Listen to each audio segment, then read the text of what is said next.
just click on got it.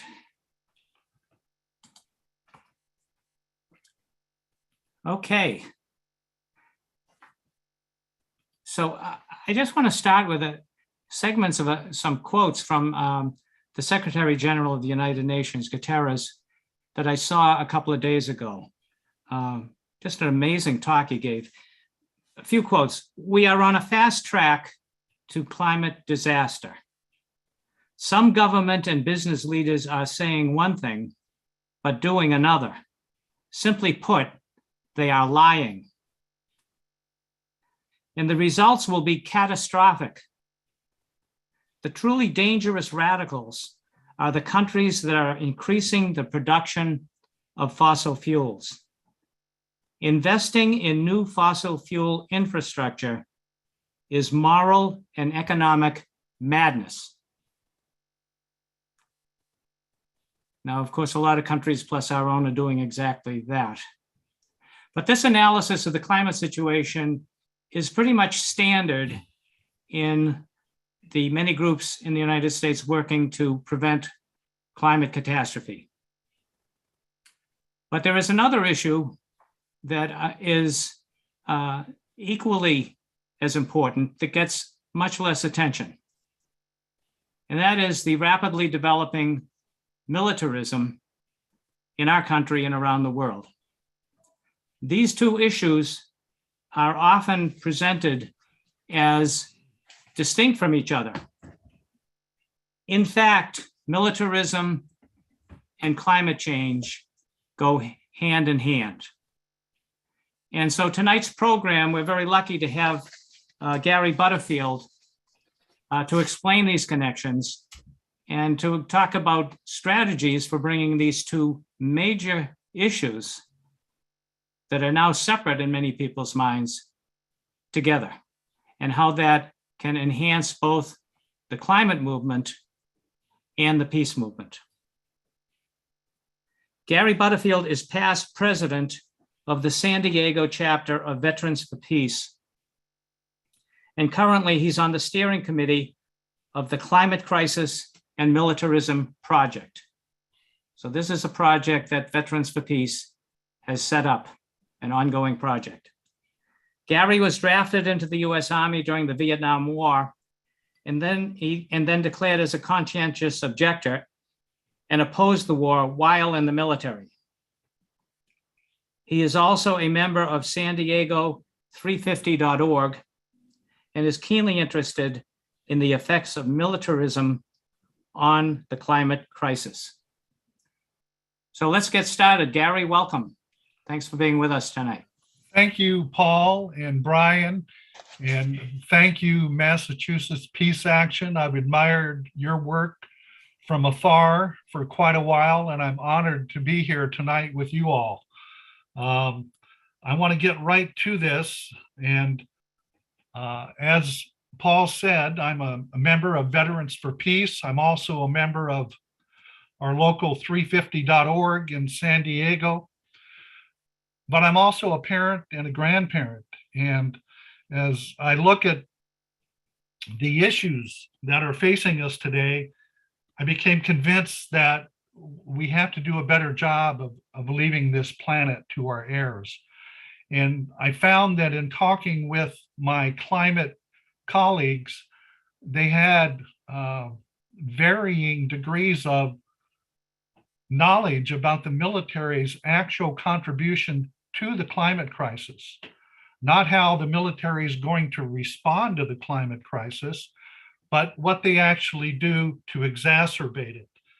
And as part of the work with the Climate Crisis and Militarism Project of Veterans for Peace, we put this slideshow together with an eye towards two things: to talking with peace groups to provide them some background on the climate aspects of it, but more importantly, I think, to talk to climate groups and get them to understand that the military is not the sacrosanct institution that they would like us to think it is.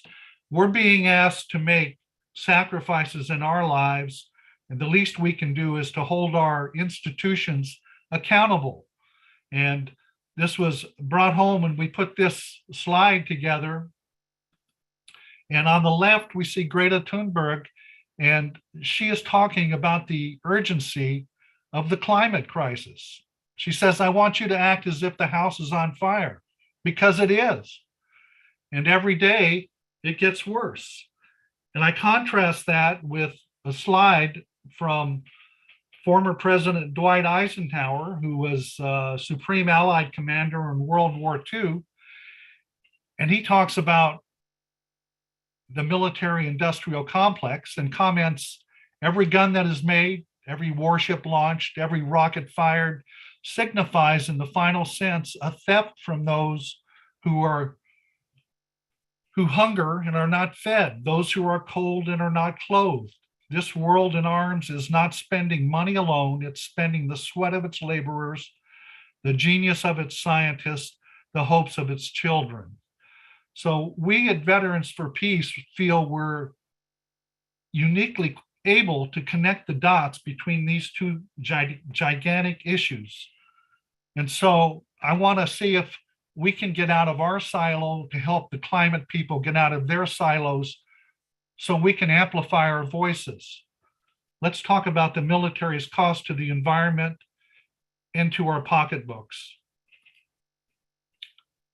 Simply put, and I'm going to provide a lot of facts and there's some hard data. Most of this can be found on our website, which my colleague Janet Weil will drop into the chat some links during this talk. But our website is rather robust and provides a lot of resources to what we're commenting on here. 3 key points I want you to take away. The US military pollutes a lot. The US military spends money a lot. And you or we can do something about it. Now, one of the most amazing facts that I learned when I first came into this organization was that the US military is the single largest institutional consumer of oil and emitter of greenhouse gases in the world. In fact, one of the military's jets, the B-52, consumes about as much fuel in an hour as the average car driver uses in 7 years. And of course, the US military has the largest aircraft fleet in the world.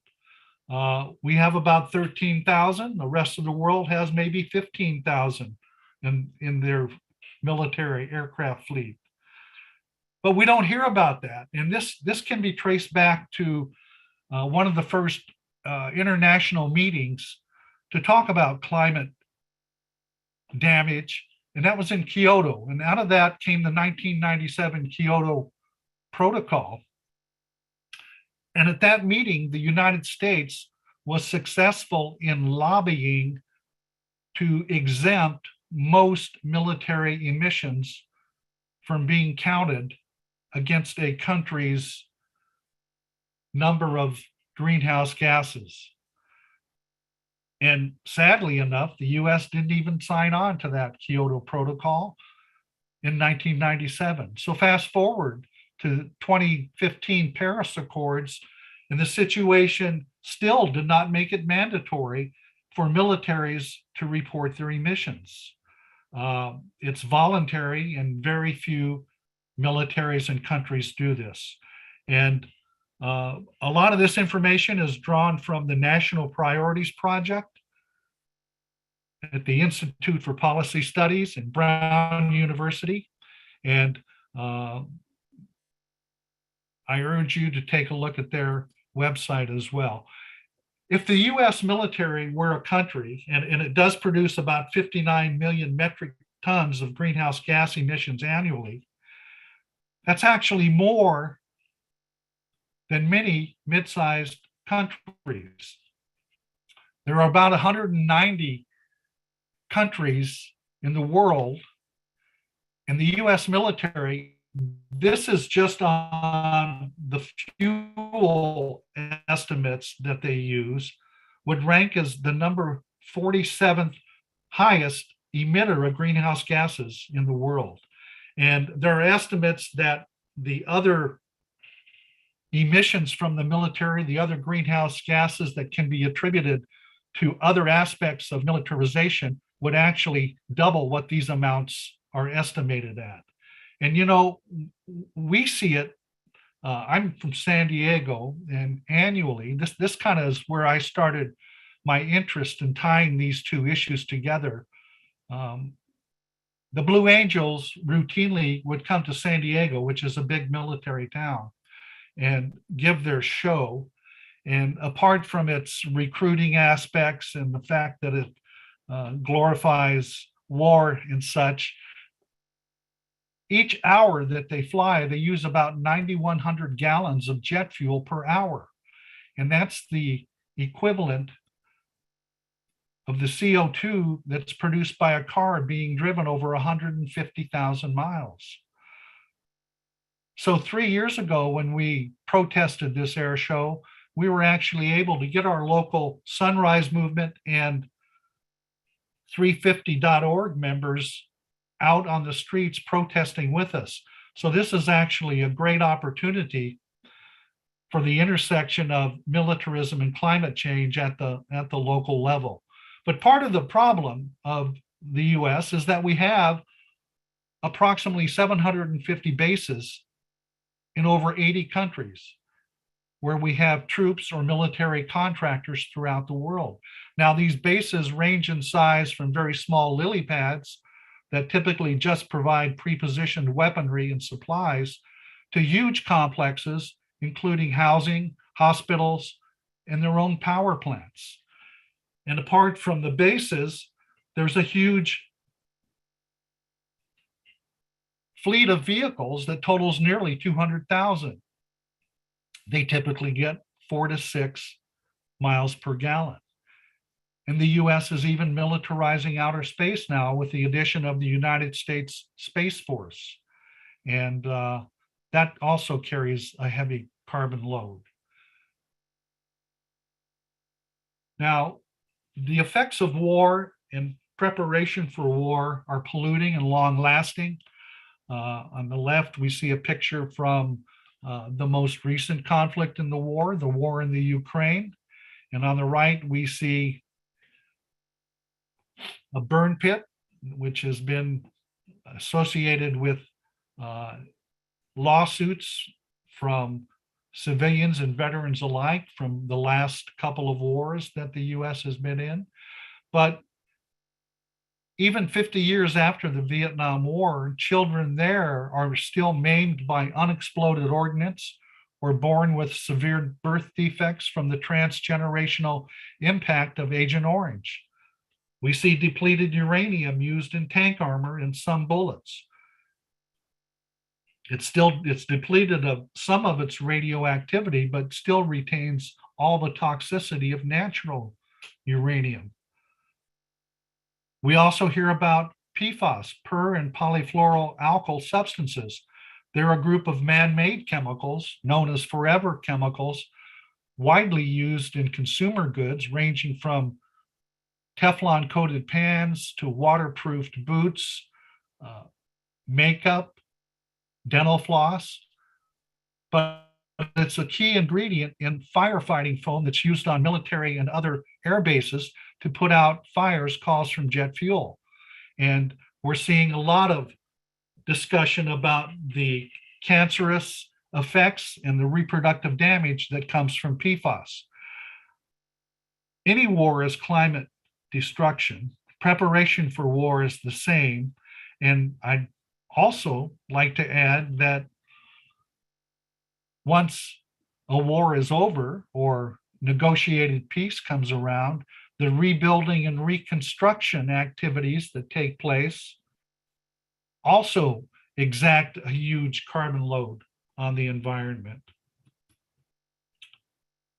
Now, reducing the military's carbon blueprint goes way beyond solar panels on infantrymen's backpacks and experimental biodiesel for naval vessels.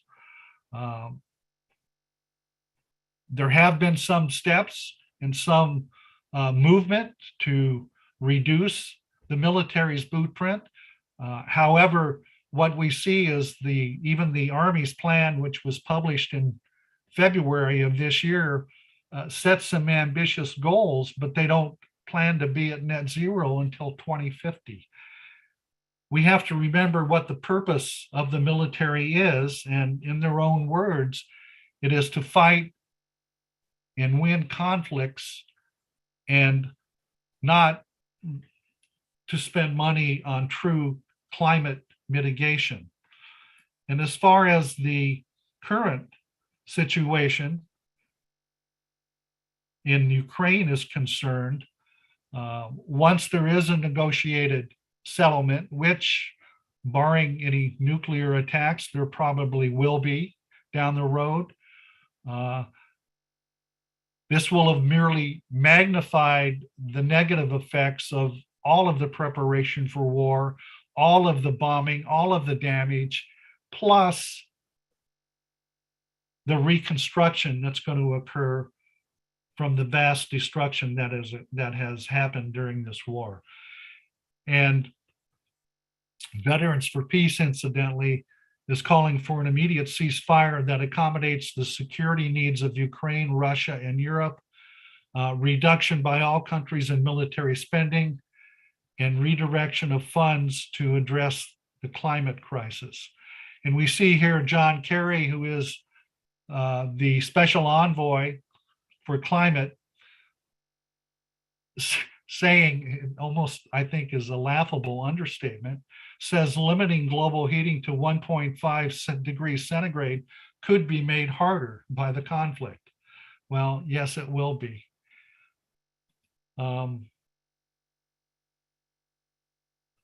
This slide is illustrating the amount of money that militaries are spending on the countries that are involved in this conflict. If you look at US and NATO, their military budgets are over $1 trillion. Russia's is $66 billion. The climate effects really cannot be discounted. The recently published IPCC report gave a dire warning that greenhouse gas emissions must peak by 2025 if we have any hope at all to have a realistic chance of avoiding going above 1.5 degrees centigrade. And can the world really afford to have a new arms race and still achieve these climate goals to avert catastrophe? Another aspect of this complex problem is the creation of climate refugees. And we see in this picture here, this is from the global south as a result of flooding due to climate exacerbation. And I like to bring in the quote that our local chapter of VFP uses every year in the Martin Luther King Jr. parade. It says, "A nation that continues year after year to spend more money on military defense than on programs of social uplift is approaching spiritual death." And indeed, we see where the priorities of our politicians are when we look at how easily they expand the military budget. It seems that they found this 30 or 40 or $50 billion for the war in Ukraine at the drop of a hat, and we still can't get any social programs put through under Biden's Build Back Better program. So we've looked at the pollution aspects of it. Let's turn a little bit now and look at the monetary impact of the military and the global war on terror that the government has spent over $16 trillion on in the last 2 decades. And of course, $16 trillion is, I guess, a trillion here, a trillion there. It pretty soon adds up to real money. But there have been lots of discussions about how we might use that money. We could fully decarbonize the US electric grid. We could forgive student loan. We could extend the child tax credit. We could provide COVID vaccines for the populations of low-income countries. A lot of different ways that that money could be spent. But to take a quick overview of the budget, this is kind of a busy chart, but I want you to just focus on the big blue portion of the pie. And this is discretionary budget of Biden for fiscal year 2022. The military was set at $765 billion, which was an increase over what Trump had proposed. And ultimately, Congress tacked on $23 billion more. So representatives of both parties are guilty of writing a free check to the military. And if we add all the programs together, I mean, that 765 is just a start, because nuclear weapons are not even included. You'd think that'd be in Department of Defense, but the nuclear weapons are over in the Energy and Environmental Department. We've got to also put in their veterans benefits, Homeland Security, border enforcement, and of course, the massive annual interest payment that's due on the military's portion of the national debt. If you put that all together, that number easily passes $1.25 trillion. And I'm really kind of embarrassed to say this, but the Pentagon has failed all three of its audits. So not only does it spend a lot of money, it doesn't know exactly where it spends it. So it's really not transparent in its accountability to how it spends our tax dollars. You know, some of the people who benefit from all that money, and it's estimated that 45 to 50% of the military budget goes to contractors. We look at contractors, and I know that in your area, you have a very active program focusing on Raytheon Technologies. Well, the CEO of Raytheon made $22.4 million in 2020. And the big five, Boeing, Northrop Grumman, Lockheed Martin, General Dynamics, their average CEO pay was $22 million. And I know in San Diego, sailors here routinely have to go on food stamps to feed their families. Now, Veterans for Peace, we don't have a bone to pick with sailors and soldiers. It's the policies that are made on how money is spent on the military. And one of the other aspects that we look at when we examine how our tax dollars are being spent is that the US, like other developed countries, spends more on border protection than it does on climate financing. In fact, a quote from an investigative journalist, Christian Parente, talks about how the US government is dead serious about climate change, but not in the way you might think. While carbon taxes and green grids remain decidedly out of reach on Capitol Hill, planners at the Pentagon have been quietly preparing to take charge of a planet shaken by climate chaos. He refers to this as the politics of the armed lifeboat. And just as a comparison, we see that the US military budget is greater than the next 11 countries combined. We see that $780 billion contrasted with the $28 billion that was spent on climate, according to Biden's budget. So we have to do something about these priorities to get them going in the right direction.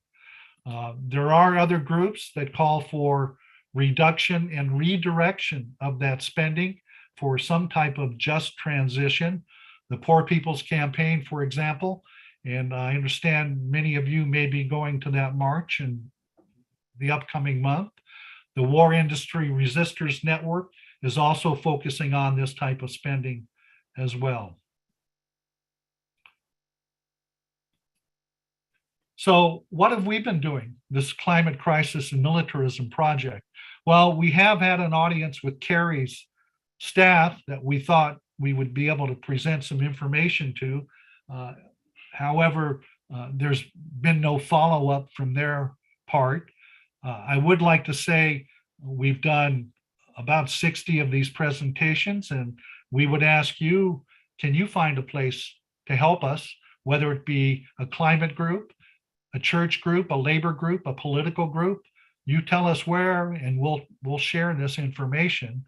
We've got a robust website that you can find downloadable resources as well as lots of references.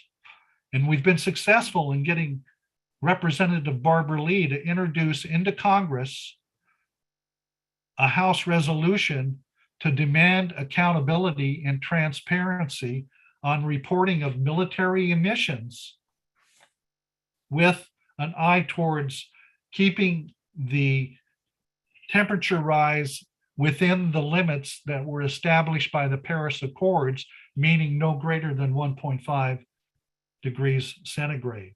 This is where we would ask for your help in doing this, in that we've set up a spot on our website, Climate Crisis and Militarism Project, where you would click on Support House Res 767.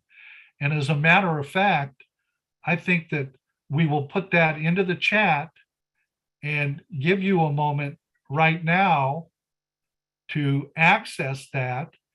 If you were to go to that, you simply type in your name and address and information, and it will automatically populate it so that it goes to your correct congressperson. And once you do that, at the bottom, you would click Submit, and that will let your congressperson know that you would like them to be a co-sponsor for this House resolution concerning military emissions and true accountability and transparency in reporting that. Now, we'll give you about a minute to do that.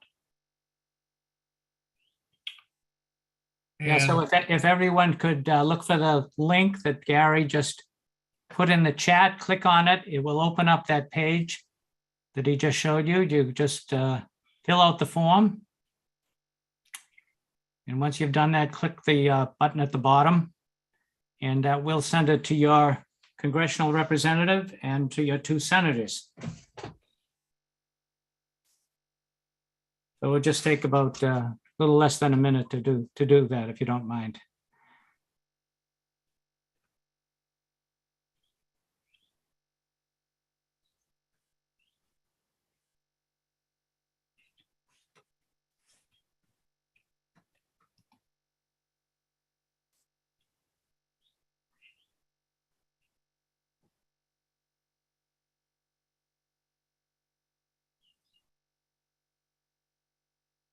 Yeah, this is a House resolution on this one. This is House Resolution 767. The Senate, we were told that Senator Warren was looking at this to perhaps introduce it into the Senate. However, she has not yet taken action on this. So for this particular House resolution, we're focusing on just the House. If it becomes done on the Senate side, we'll certainly let you know so we can take action on that as well. I see some people have done that and taken action on it. I thank you for that. This is a step in the right direction. When we talk to climate people, we by no means say that this is going to solve every problem, but when climate people ignore the impact of militarism on the environment, we in our group feel it's important to educate them that this is a component, and the strategies that the military does in support of resource extraction to the tune of $81 billion a year to protect the world's oil supply. We want accountability, and we feel that this is a good first step in getting accountability in looking at how much pollution the military adds to our environment, and also how much money they use and how much money they waste, and where that money might be successfully transitioned in a different economy. So thanks everyone who decided to fill that in. As Gary mentioned, he's shown this slideshow and presentation 60 times now since this Veterans Project has gotten going.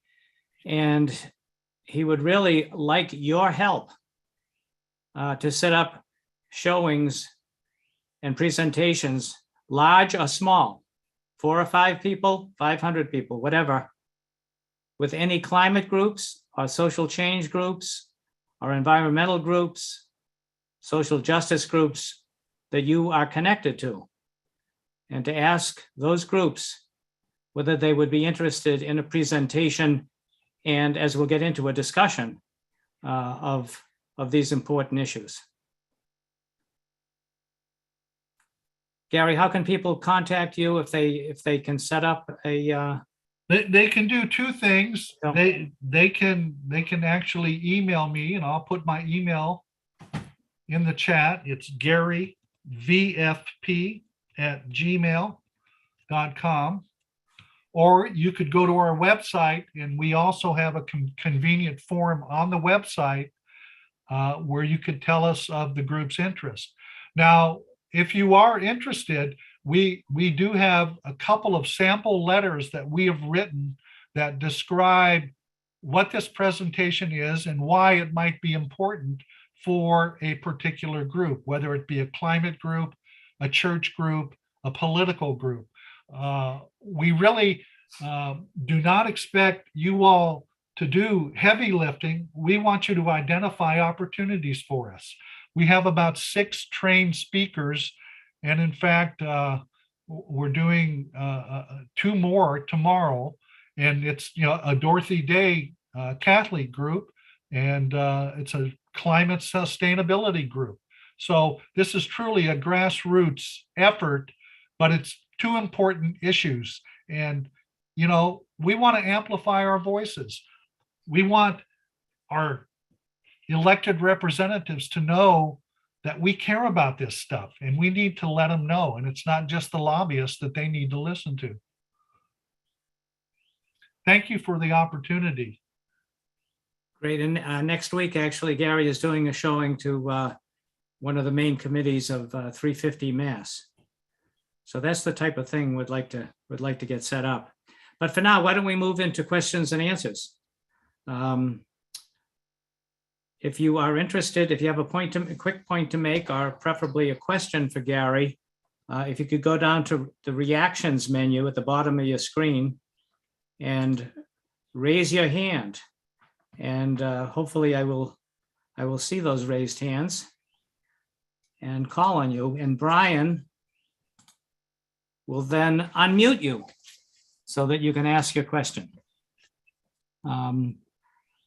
Okay, let's go. I see Elizabeth Fata over here, and then Timothy Havel. Brian, could you unmute Elizabeth? Hold on just a second, Elizabeth. Okay, I'm unmuted. All right. Yeah. Yeah. Yeah, I tried to get the Sierra Club to have Gary come, but they refused. In San Diego, right?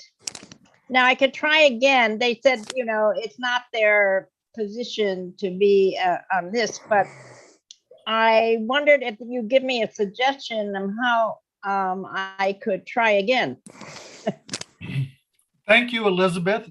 If you would forward me the information, maybe we could, when this program is over, we could put our heads together and come up with a strategy. I am a member of the Sierra Club. I joined specifically for that. We've had interest from the Sierra Club in New Jersey probably about 2 months ago. But Sierra Clubs, this is kind of a prototypical climate or environmental organization that for some reason is got their head in the sand or somewhere else. But we'll keep trying. I would appreciate it. So why don't you get in touch with me, Elizabeth, and Okay. and we'll do something. All right. Thank you. Thank you. Thanks, Elizabeth. Brian, could you unmute Timothy Havel? Am I unmuted? Go ahead, Tim. If you are. Excellent. Gary, I agree with everything you've said, but I don't think you've said the most important thing, which is that while eliminating the military's fossil fuel footprint would help the climate crisis, it would not go anywhere near to solving it. You said that, but you don't say, look at the other side of the coin, which is the fact of the matter is, and as a veteran, you must know this, that without cheap and abundant oil-based fuels, nobody can fight a modern war, let alone win it.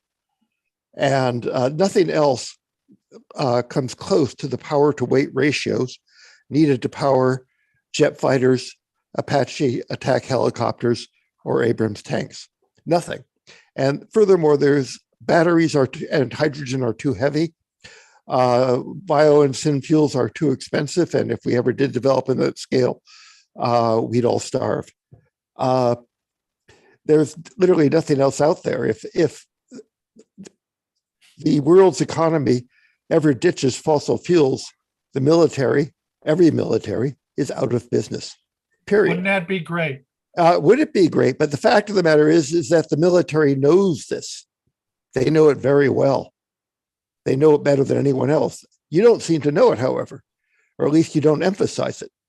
And the fact of the matter is that they're going to fight this tooth and nail. They pretend to be green. They pretend to be concerned, but they know that they're in a corner, and that if we don't get off fossil fuels and as a consequence, eliminate them as a fighting force in their current capacity, unless they want to go back to cavalry, they're gone. The world, we'll have to come up with some other way of solving our conflicts, period. So the crisis, and that's what you never really come out and openly say. And I think that somebody needs to start saying this a lot. Well, Timothy, thank you, and I appreciate your viewpoint.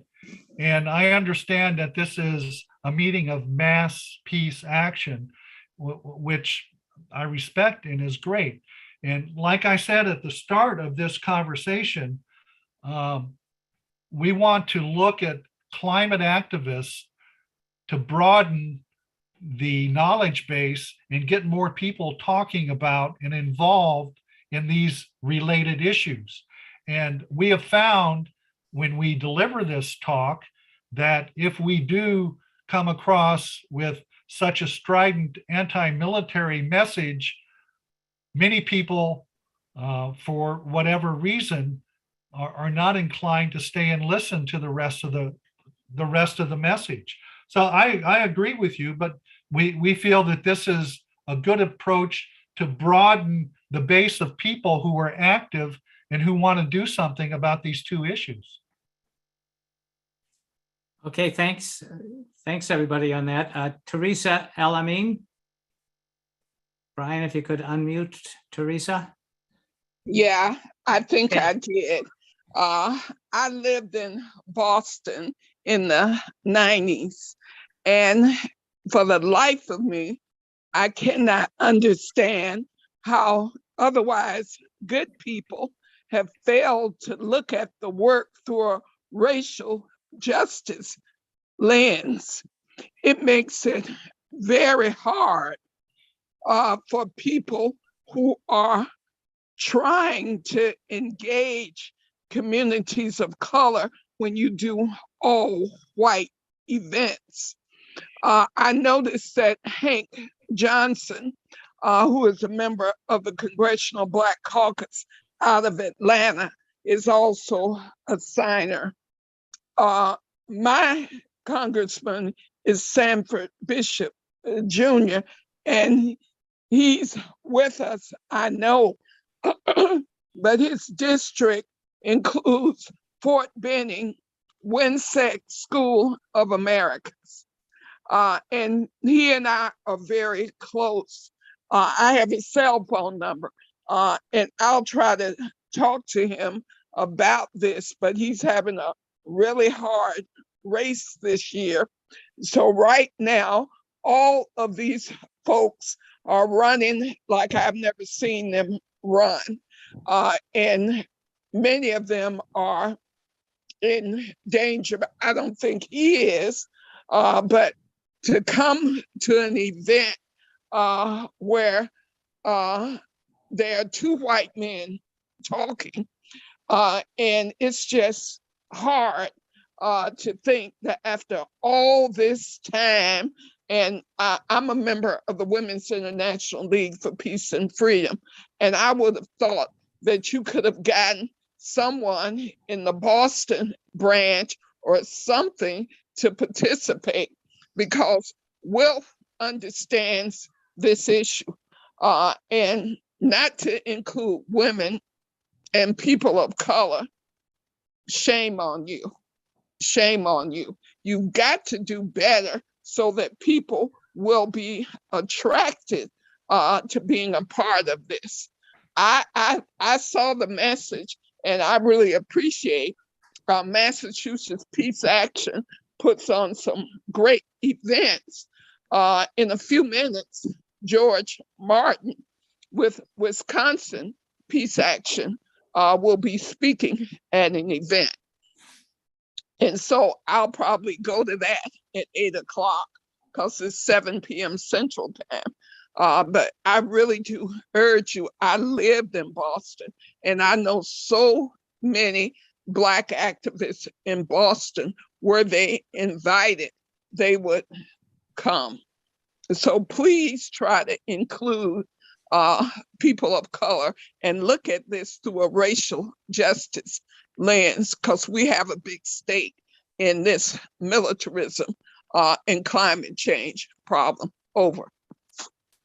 Thank you, Teresa.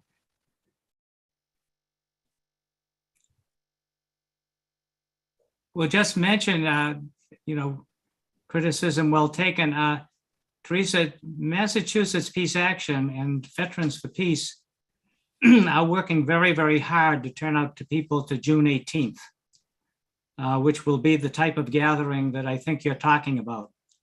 And it's important, as Reverend Barber has said, for people of all different races to come together at that point and to focus on the things that unify us rather than the things that divide us. And that's top priority right now for Massachusetts Peace Action, is to try to get people to sign up for the bus or to fly down or however they're going to get there, because it's important that mobilization be huge. It'll be our first opportunity to get out in the streets again since the pandemic in large numbers, and to try to take back the national narrative away from all the other craziness that's going on out there. So when Brian sends you a link tomorrow to this event, for people you want to share it with, we will include a link for how you register to go to that you will be going to June 18th, and all the information.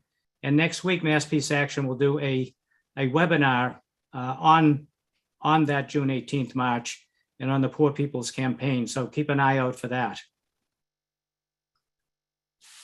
Did I see a hand raised, or do people rather do hand raising? Oh, yes. Arthur, did you want to say something?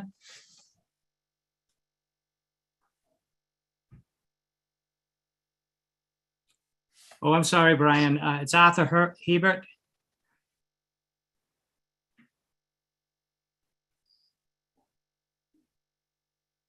Okay. Can you hear me now? You're Yes. on, Arthur. I'm sorry, but I'm not very tech savvy. Have either one of your organizations ever thought of creating a coalition of peace activists for the purpose of lobbying members of Congress? It seems that the more people are involved, they don't have to be military, they don't have to be whatever, but just for the cause of peace, I think we need to have a coalition of, for example, mine is my organization is Partners for Palestine. And we can see that if we can reduce the military budget, that peace in the Middle East and between the Israelis and Palestine would be a more enhanced. And so that's why I'm saying, have you ever thought of creating a coalition of peace activists? Oh, yes, there's many of them. I don't know, Brian, do you want to answer that one? Brian is the Assistant Director of Massachusetts Peace Action. Sure. Well, we as a 501c4, we do participate in lobbying, and I invite you to join us. In fact, Arthur, who's your member of Congress? I'm a member of MAPA, I believe. No, who's your member of Congress? What congressional district are you in? Or if you don't know, we can find out for you. Member of Congress. Oh yes, I know. In the House, it's Charlie Crist, and in the Senate, Rick Scott and Marco Rubio. Oh, okay. Oh, Well, we lucky need to guy. get you plugged in down with the Okay. people in Florida. But yeah, I could do that for you. We have a political and legislative group. We organize groups of peace activists to lobby their members of Congress all the time. But we need more people to do that kind of work, because you better believe the oil companies and the weapons companies, they have very well paid lobbyists. So Okay. Arthur, your point is well taken, and we're putting it into effect. But I will hook you up with the people in Florida, and I'm sure they'd love to have you along to some delegations. And which organization is this again? This would MAPA? be our Peace Action affiliate down there. I'm sorry? This would be our Peace Action affiliate down in Florida. Peace Action. Okay. I'll send you the information. Okay, thank you. But I don't know if my question was answered. I heard from one organization, but I'm just wondering how far, okay, this organization, Peace Activists, how are you extending your program to other organizations? Because there are a lot of peace activist organizations, websites, you know. I've looked them up, quite a lot of them. I mean, is anyone trying to contact them all? Let's put it this way. Well, I'd like to say that we had the volunteers to be able to do that, but that's why I feel like I'm on a telethon when I say we're relying on you to help us. Yeah. You are us. We need your help. And if you have a contact at an organization, let us know. And we'd love to get the word out. We do contact other organizations, but we're a very small group. Yes. We're veterans. You don't have to be a veteran to be part of our organization. Mhm. But we I think have presented to a number of other peace groups and gotten favorable comments and also referrals. And like Paul says, through our talking with Mass Peace Action, next week we're going to do a program similar to this with Massachusetts 350.org, the climate people. And what we would like to see is that the two organizations would maybe have a little subcommittee of each one that could coordinate stuff with each other. Because certainly, although this is an important marriage of two topics, it's not top of mind for a local climate group, but it is important for them to be informed about it. So we're depending on you. I see in the chat, we've already got a couple of people putting forth some opportunities for us, and I thank you for that. And that's what we need. This is truly grassroots. It'd be nice if we could push a button and send an email that would be read by everybody, but personal contact is the best way to get something done. And if you have a relationship with your church or synagogue or political party or whatever group you're with, I mean, if people are willing to listen, we will give this talk. And we don't get paid for this. It's important to us. It's important to our kids and grandkids. Thank you. Thanks, Gary. Let's ask John Falchi. John, do you have a question?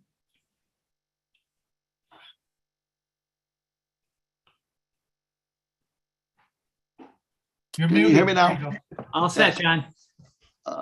Back to the person who was working with the Sierra Club. I know locally there are many members of our own group, Veterans for Peace, as well as other groups, Peace Resource Center, who are members of the Sierra Club. We go on hikes together and so forth. But gathering them together in something like a resolution of numbers can affect the leadership. One or two people are not going to be heard. But if you gang up on them, you're going to be much more successful, as has happened in a lot of other issues, certainly during the Vietnam War era and the Iraq War era and so forth. To get people outside of the peace movement active, you have to do it with some numbers. And I think that's something that we ought to work on in every one of our cities. Certainly here in San Diego, we'll be working on that. That's good news. Comments, Gary? No, I agree. That's we want to network with people, and we need to form alliances and coalitions, just like you do at Mass Peace Action. It's us little people who need to get our voices amplified. So I have a question for Gary. I mean, my sense, since we have spent about 5 years trying to work the anti-war message, the anti-militarism message into climate groups. Yeah. And we don't find any antagonism. And in fact, some new links have been forged, and we just had an action 3 weeks ago involving climate groups and anti-war groups protesting the financial institutions that support both the companies causing the climate crisis, as well as companies like Raytheon and Boeing and all that. Mm-hmm. But what is the block that you experience in climate groups? Because when climate groups do organize their projects and everything else, almost never does the military angle get raised. What do you think? What is the problem that has to be overcome here? I have some thoughts. Janet, do you want to jump in here?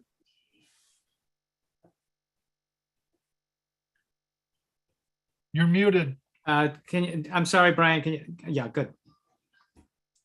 Janet Weil.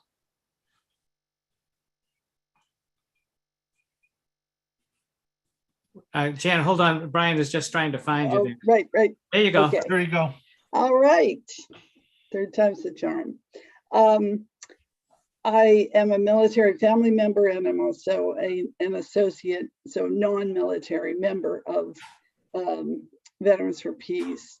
And what you need is a project to bring together a climate or environmental group and a local peace group, a local affiliate of Peace Action, for example. I'm going to drop in the chat something that might be a good resource to begin with. This is a study that was done, I think, a month ago, of the environmental, which are also the climate impacts already of the Ukraine war. With the war in Ukraine being so heavily covered, unlike the war against Yemen, unlike the military missions that are being carried out by US forces all over Africa, unlike conflicts in the Philippines, etc. The war on Ukraine and in Ukraine exposes vividly to people every day the vast environmental and climate damage that war does. So that is an opening to discuss with people in climate and environmental organizations. You know, I know you're seeing this on the news. This is terrible. Let's explore the issues more together.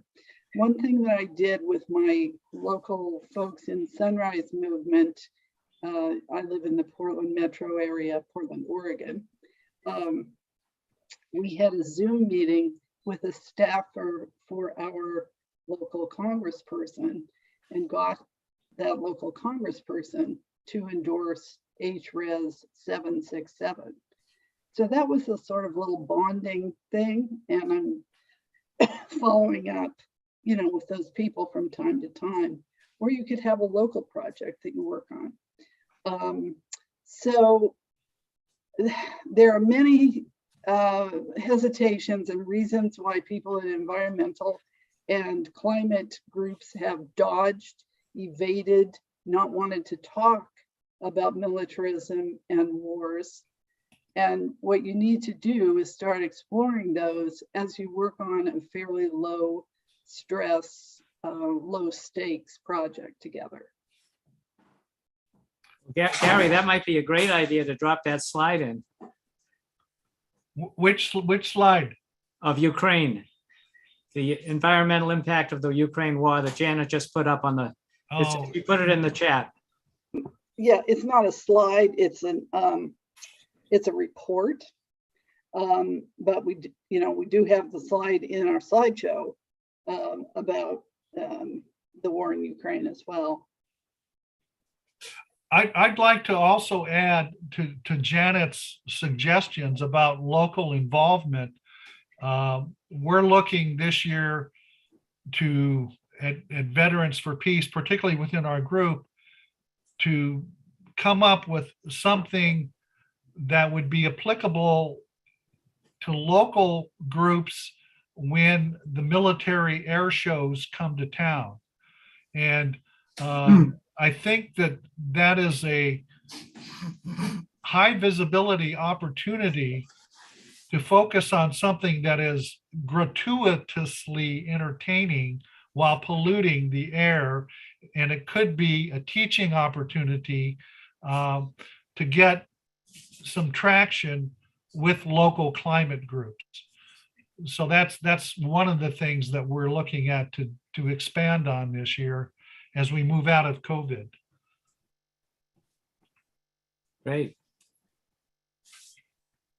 Okay, Gary, I wonder if it'd be good to mention before we're finished the two bills, the 100% renewables bill. Sure. Janet, while I pull it up, do you want to start talking about it? Okay, so Senator Sanders of New England, I'm sure you're all familiar with him, has put forth a bill in the Senate. And this is a new thing. Senate Bill 4013 asking for $100 billion to be moved into the kind of economic development that we desperately need.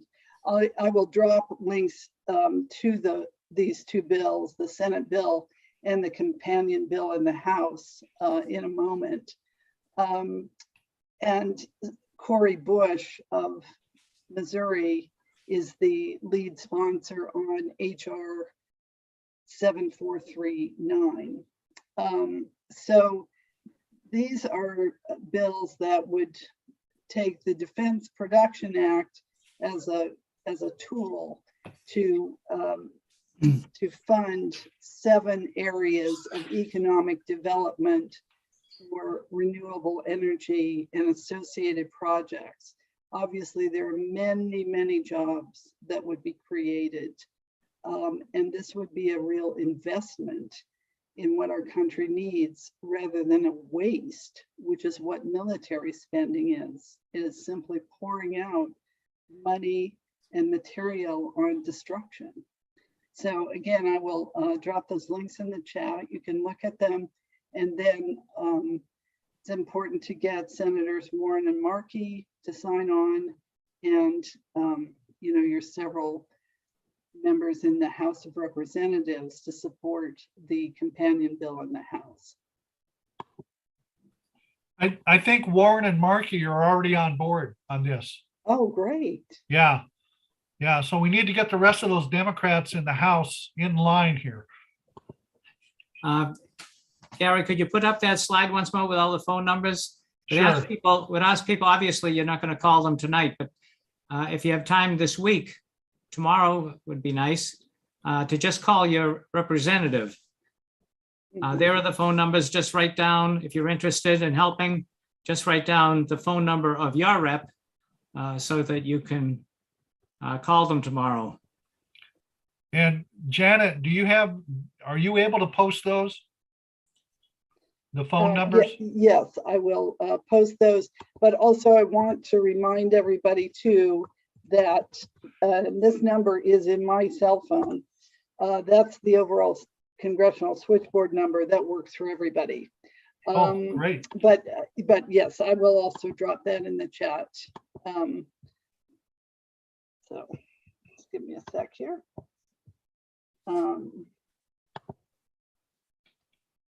And it's great also to call your senators. I will check and confirm that the Massachusetts senators have co-sponsored the bill. It's great to give them a call and say thank you. Absolutely.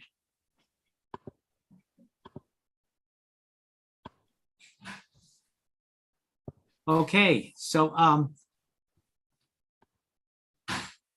John, did you still have another question, or is your hand still up from before? John Falchi, Brian? Yes, thank you.